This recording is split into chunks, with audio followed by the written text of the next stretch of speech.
Between Sunday and today, at least 9 Western states have formally recognized a Palestinian state at or ahead of the UN General Assembly.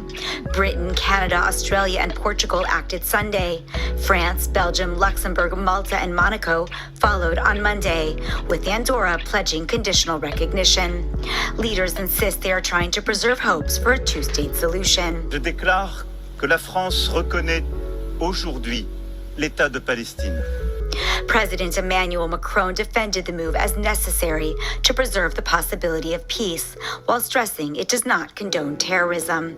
Belgium's Prime Minister Bart De Wever called recognition a strong political and diplomatic signal, but said diplomatic ties would only follow once Hamas is removed from power and hostages are freed.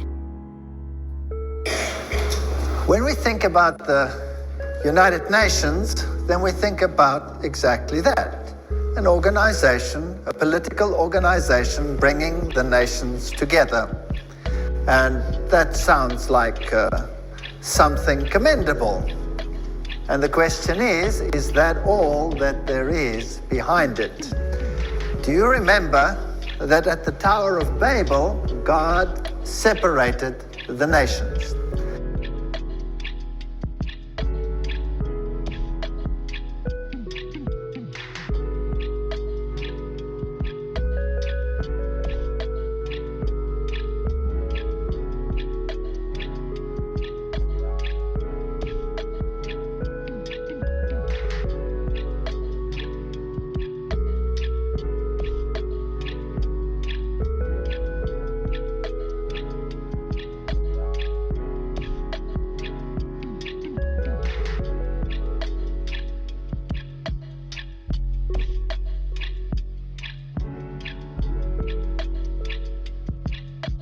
Babel is represented as a Masonic enterprise. The Masons, they take their history back to Babylon, to Nimrod, and even before that.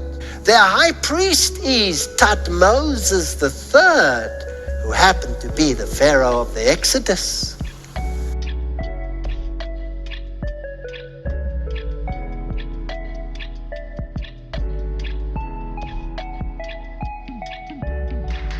Well, what is the Tower of Babel? Arthur Edward Waite, 33-degree Freemason, says the Tower of Babel, of course, represented a Masonic enterprise. In the Masonic quiz book, the question is asked, who was Nimrod? The answer is, he was the son of Cush, in the old constitutions referred to as one of the founders of Masonry.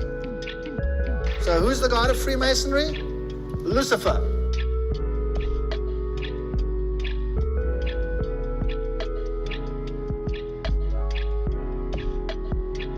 Between Sunday and today, at least 9 Western states have formally recognized a Palestinian state at or ahead of the UN General Assembly. Britain, Lord Chancellor and Secretary of State for Justice and Deputy Prime Minister of the United Kingdom. The United Nations is a powerful testament to our collective determination for a better world. I want to address directly the Israeli-Palestinian tragedy. What is happening in Gaza is indefensible. It is inhumane. It is utterly unjustifiable. And it must end now.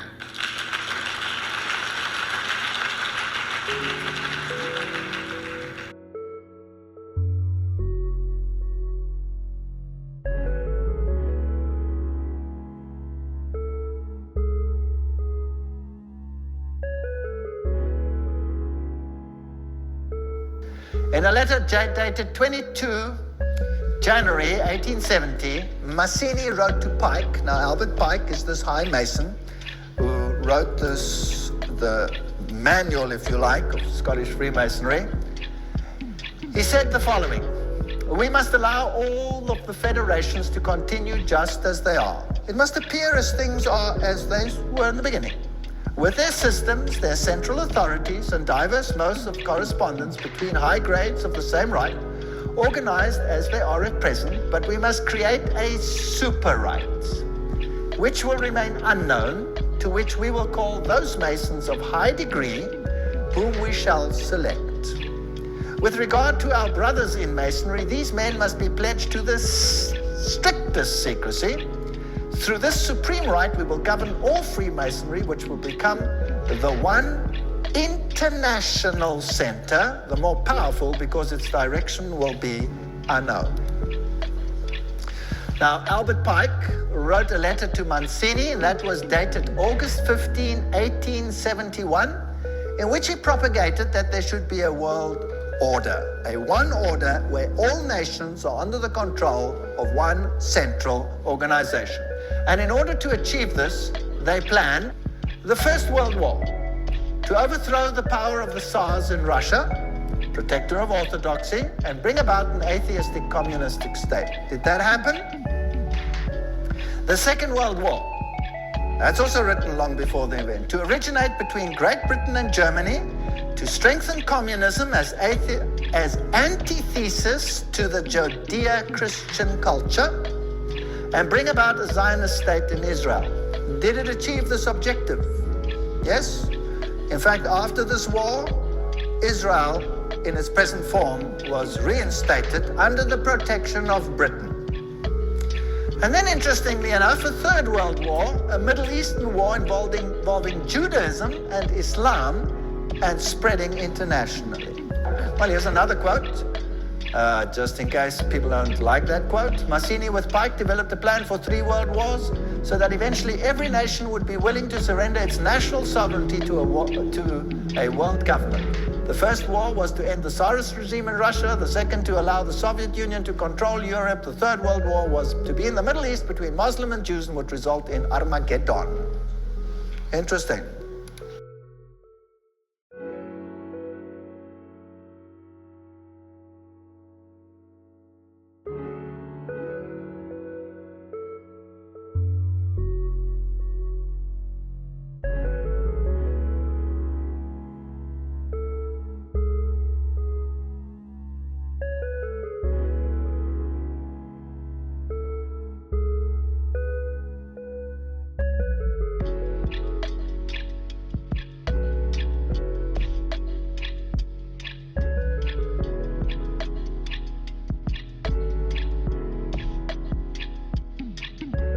The people of Palestine, whose state we proudly recognize this week, and the people of Israel deserve better than the horrific acts by Hamas on October the 7th that left children without their parents and parents without their children, better than the torment of families waiting desperately for the return of their loved ones from the most barbaric captivity, better than the fanatical rule by Hamas, a vile, pitiless terrorist organization that must have no future in Gaza, better than Israel's denial of life-saving humanitarian aid and the catastrophic famine that it has caused.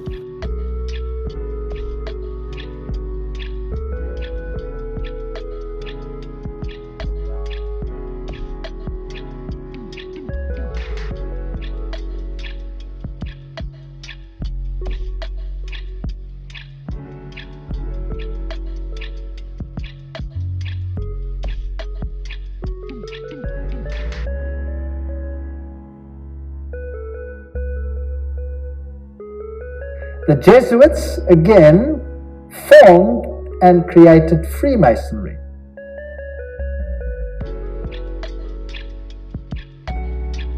And Freemasonry was created into doing the work that Rome wanted them to do, so that Rome could sit in the background while Freemasonry did it for them. And then it wasn't them, it was them. Very clever. Very, very clever indeed. As Israel escalates its military operations and displaces Palestinian families again and again and again, there can be no answer to these horrors.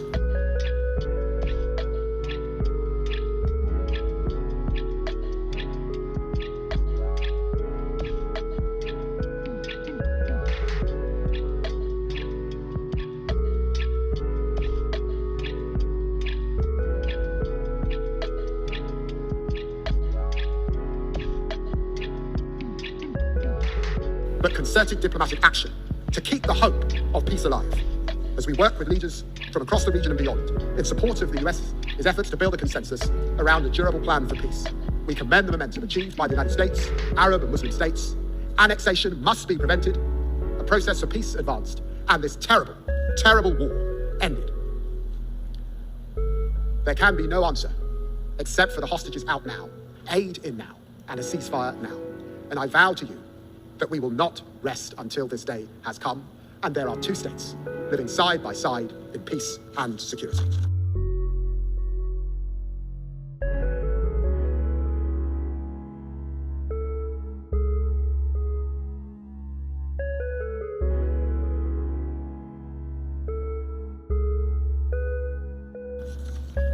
Friends, we stand with Palestine because we believe in the values of the UN Charter, in equal rights, self-determination, and the dignity of all peoples.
Canada. I now give the floor to Her Excellency Anita Anund, Minister for Foreign Affairs of Canada. The October 7th terrorist attack by Hamas on Israeli civilians was absolutely horrific. Hamas is a terrorist organization and an impediment to peace. Canada calls on Hamas to lay down its weapons and to release all remaining hostages immediately. The scope of the humanitarian crisis in Gaza is catastrophic and requires urgent action. Canada has committed over $340 million in humanitarian aid.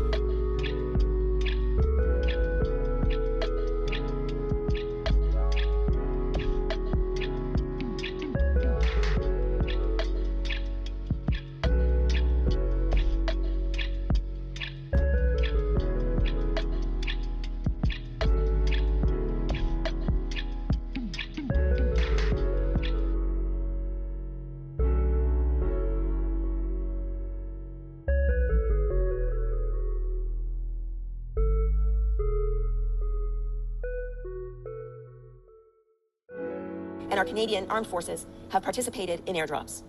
We call on Israel to help protect the civilian population in Gaza, to open land corridors for unimpeded access of humanitarian aid at scale, and to ensure that healthcare facilities are fully protected. The two-state solution is eroding, as is evident in Israel's illegal expansion of West Bank settlements.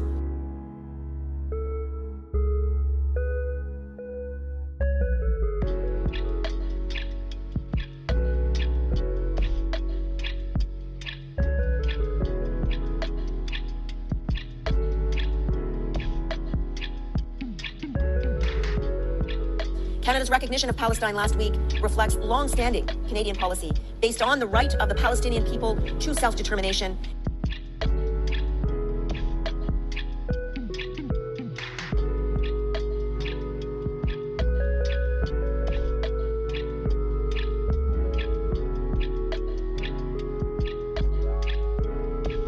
And our commitment to a two-state solution, a future where Israelis and Palestinians live side by side in peace and security. We support partners in the region who continue their efforts to reach a ceasefire as soon as possible and to contribute to the political processes that must follow. Canada will participate in these processes in every way that we can. We are committed to efforts to strengthen the capacity of the Palestinian Authority, working collaboratively with partners in the region.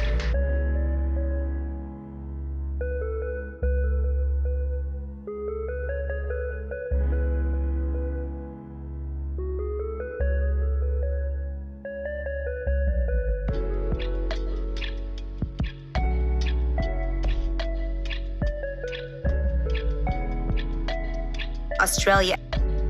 Now the Assembly will hear an address by His Excellency Anthony Albanese, Prime Minister of the Commonwealth of Australia.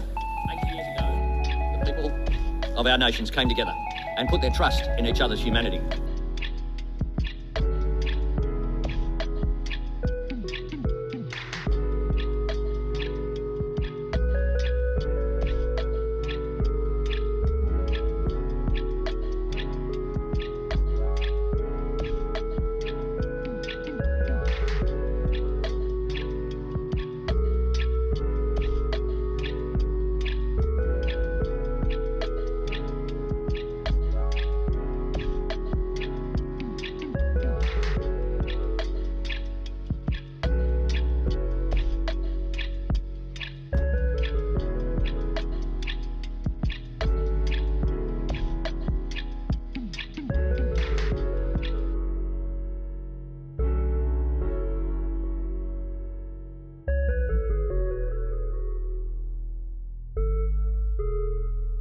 The principles on which the United Nations was founded still hold life and weight and meaning and hope for the people who need them most. And nowhere is that task more urgent than the Middle East.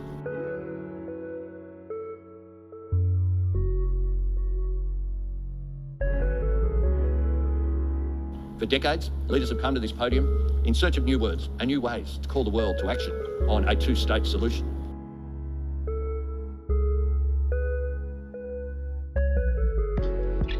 Today I look to words that Australia helped write 80 years ago. Australia is calling for a ceasefire, for the immediate release of the hostages, for aid to flow to those in desperate need, and for the terrorists of Hamas to have no role in Gaza's future.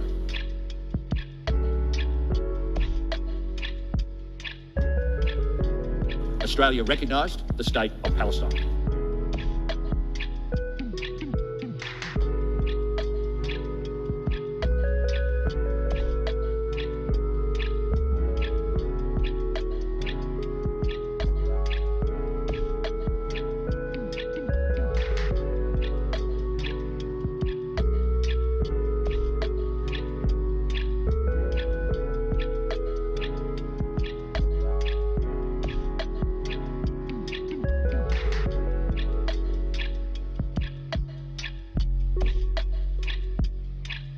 And Portugal acted Sunday.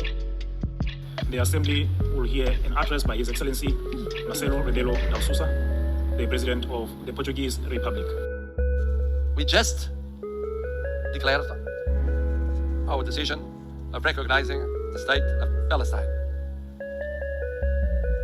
In the Middle East, now we think that the following step is creating conditions for a ceasefire, immediately releasing the hostages, humanitarian assistance, but also creating political, economic, and social conditions to strengthen the solution of two sovereign states, rebuilding economies and societies, giving an opportunity to peace, to the daily life of Israelis and Palestinians, so that they can live, not die. Live, not die.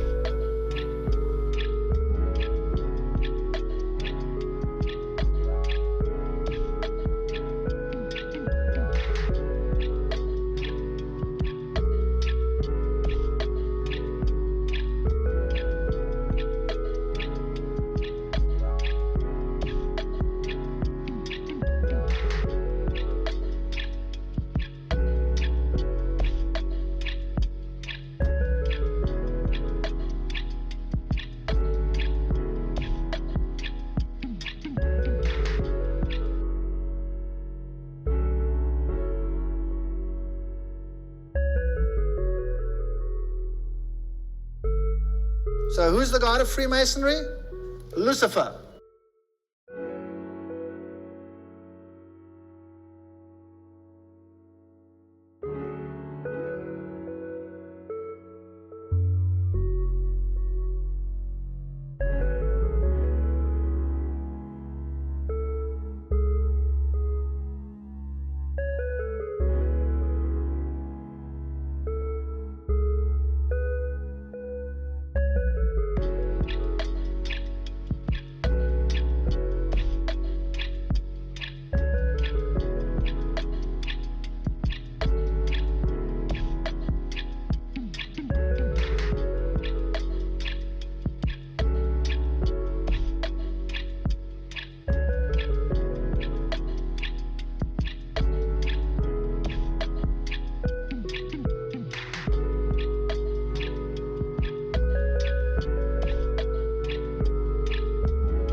France.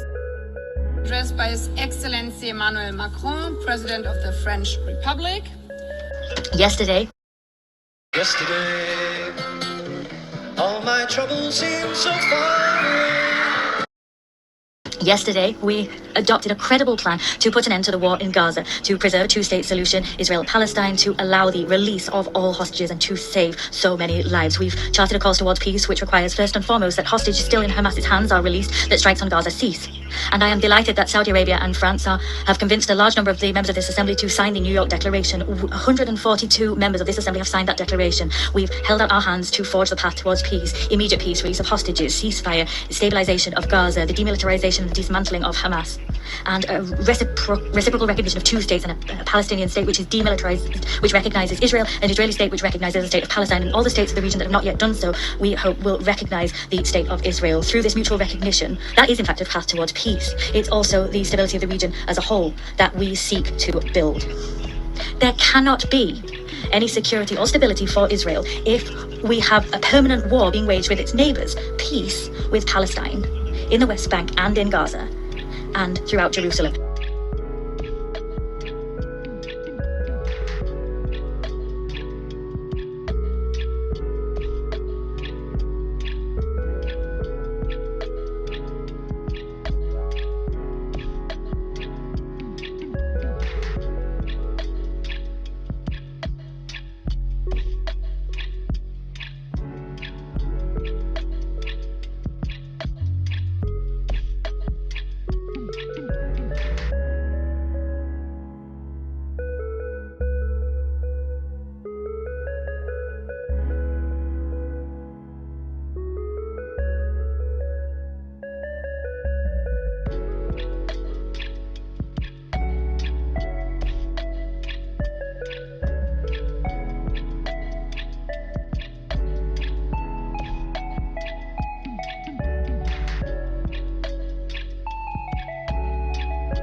Belgium.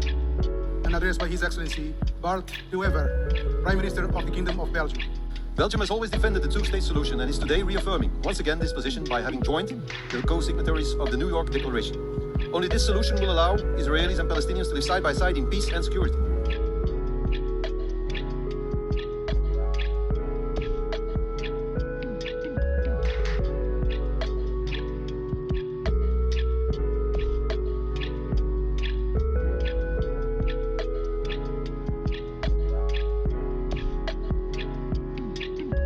To support his aspirations since the Oslo Agreements, Belgium has provided bilateral funding and technical assistance to the Palestinians for a total amount of around 600 million euros.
We also remain committed to meeting the acute humanitarian needs in Gaza. We have recently airdropped over 190 tons of humanitarian supplies to address the most acute needs. The Belgian government has recently decided to add another 12.5 million euros to our humanitarian budget for Gaza, in addition to what has already been disbursed. Full and free access to Gaza for providing massive humanitarian aid is an urgent need, as the famine has been officially recognized by the United Nations.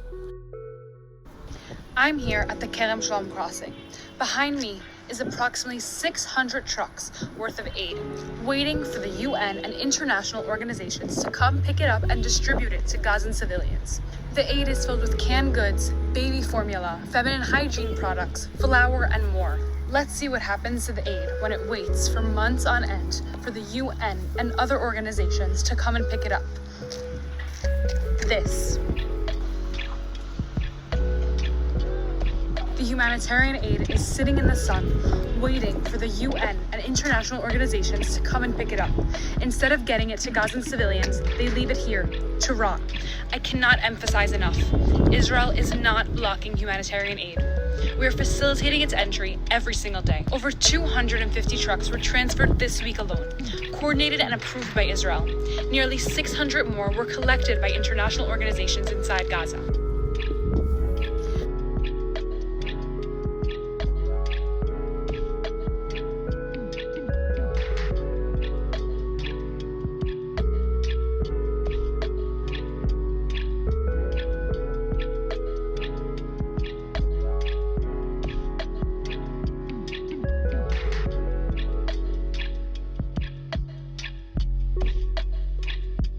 A miracle in Gaza.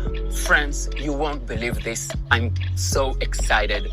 Look at the headlines from October 8th. According to UNRWA, there is famine. Children are malnourished. And now, look at the headlines from October 9th. UNRWA says there is enough food for 3 months in Gaza. Isn't that incredible? They suddenly found food for 3 months. If that's not a miracle, what else could it be? A lie. In the last 2 years, during the war, UNRWA and other organizations report famine, tens of thousands of starving children. And the moment a ceasefire is signed, suddenly, food appears out of nowhere. And of course, the media spreads and has been spreading these lies for the last 2 years. Just look at the baklawas from yesterday. This must be the best famine ever.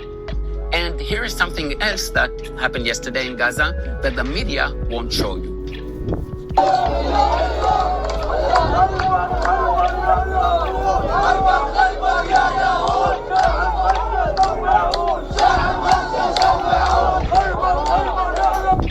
The chant Khaybar Khaybar Ya Yahud is a call for genocide against Jews.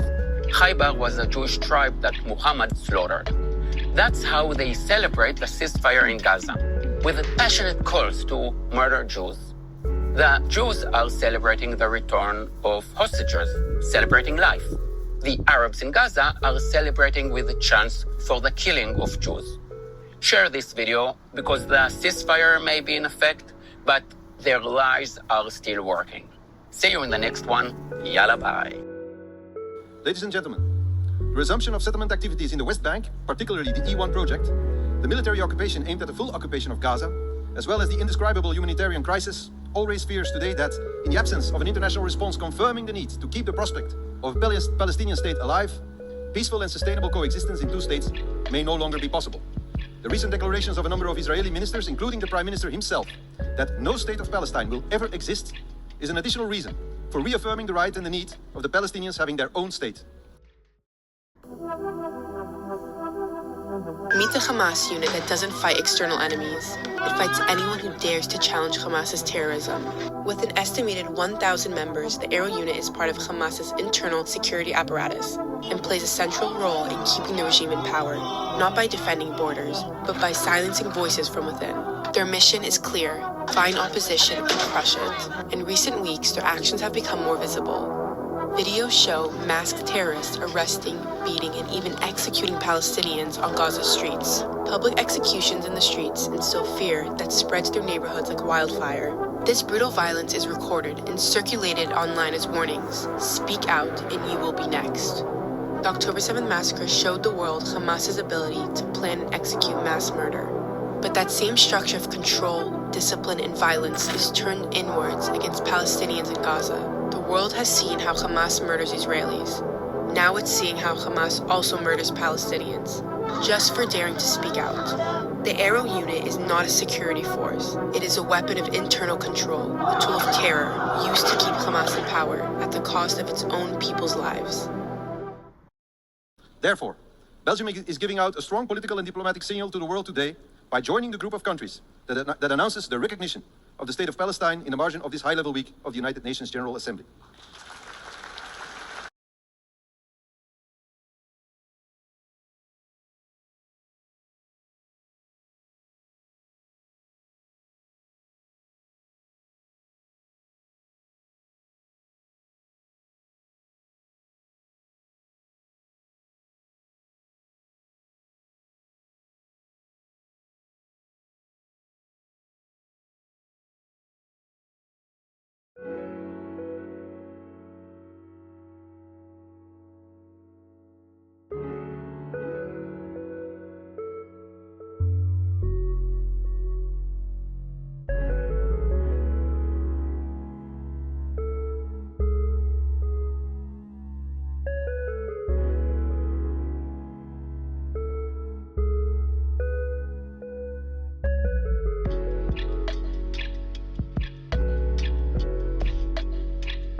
Luxembourg. Here an address by His Excellency Luc Frieden, Prime Minister of the Grand Duchy of Luxembourg. The Second World War was the deadliest conflict in history. It took the combined efforts of 50 nations to resist the Axis powers and end their seemingly unstoppable campaign of conquest and subjugation.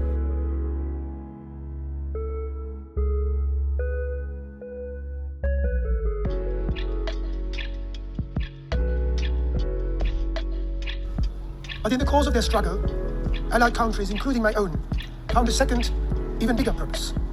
They would end the war, and they would seek to end war itself.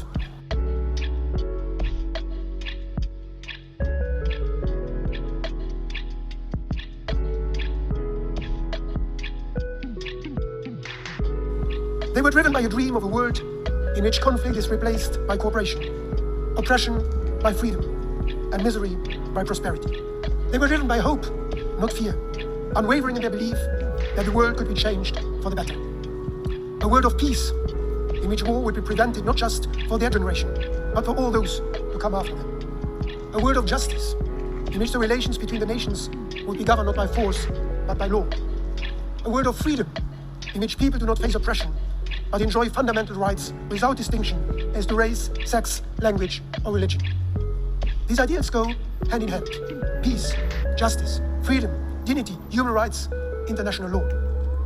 Looking back, and indeed at the current state of world affairs, it is painfully obvious that we are not always living up to those ideals.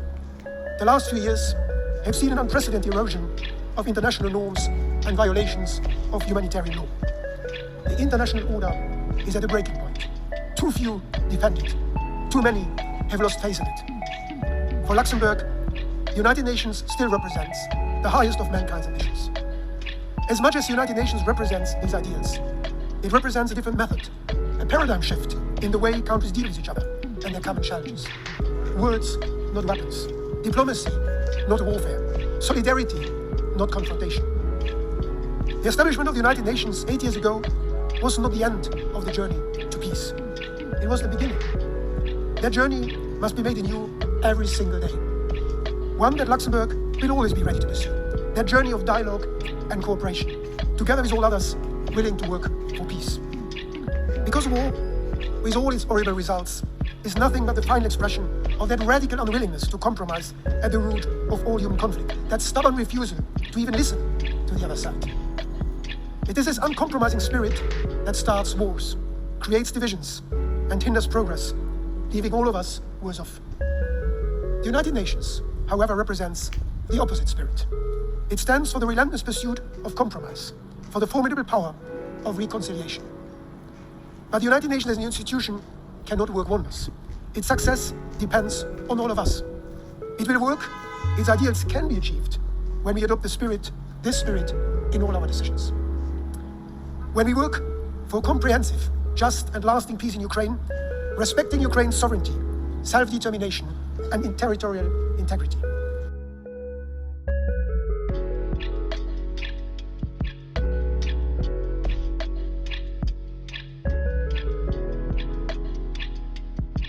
When we work for an immediate ceasefire and full humanitarian access in Gaza, as well as at the same time for the immediate release of all hostages. When we work for the implementation of the two-state solution, with the State of Israel and the State of Palestine living side by side in peace and security. To maintain that objective, this week Luxembourg formally recognized the State of Palestine.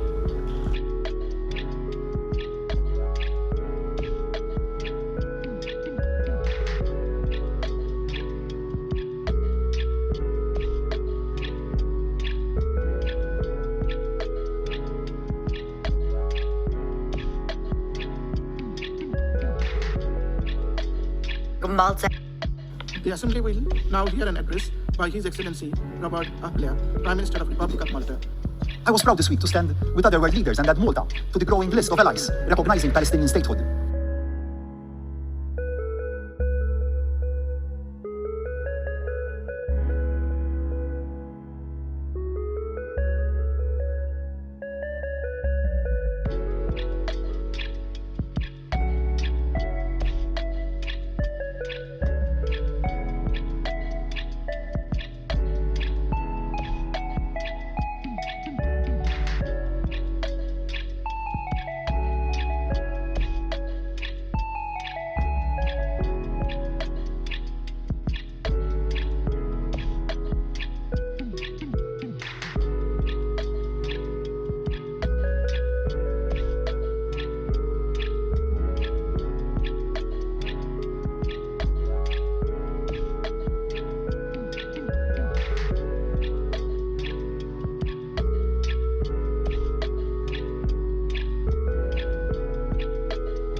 and Monaco followed on Monday. Assembly will hear an address by His Serene Highness, Prince Albert II, Sovereign Prince of Monaco. In the Middle East, violence has generated unacceptable human suffering casualties. The risk of regional conflagration requires that there be an immediate de-escalation, protection of civilians, the unimpeded delivery of humanitarian assistance, and a sincere relaunch of the peace process on the basis of the two states.